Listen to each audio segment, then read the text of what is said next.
So I recently purchased this little mini waffle maker from Dash. It's a 4-inch thing, and this is a great little item for like a single person like myself, and or if you have kids and you want to give the kids a cooking experience. So in this box is your nice little waffle maker. Now, like I said, I have already purchased this and I've actually used it. So I just kind of want to show you what you get. You get this little waffle maker, and you can see how big it is. It's, you know, my hand is there, and you can see I've already used it. It's got a little bit of stuff in it.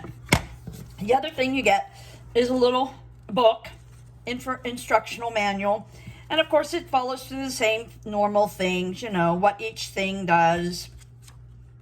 And the best thing is a little troubleshooting recipes. So this is a great little recipe. I used it before, and it makes several small waffles. And since it's just myself, what I do is I make the waffles and then I freeze them. So I'm going to show you, I'm going to make another batch of waffles using my little Dash waffle maker.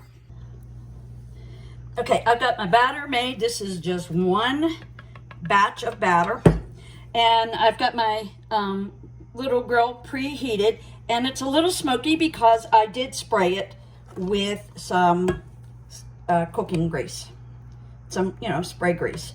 So it says to put a 1/4 of a cup, but I don't have a cup. I'm just using my little spoon here and just eyeballing it. So then you just put it down, you wait. Okay, so you can see I've got a couple made. They come out pretty good. I mean, your first one isn't going to come out that great because it's going to have that spray on it. But then once you start making them, you get the hang of it. And the only downside I see is the instructions don't tell you how long it's going to take, and there's no indicator here on how long it's going to take. So I timed them, and they take about three minutes for that golden brown stuff.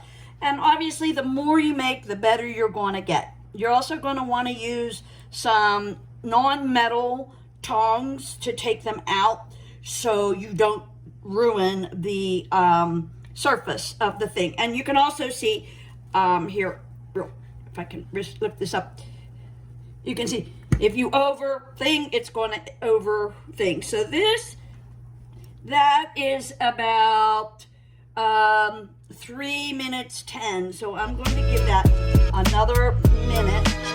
So anywhere between 3 and 4 minutes. It depends on how long you leave this lid open and the surface cools down. But that's it. So there you have it. The recipe makes about 10, and I would say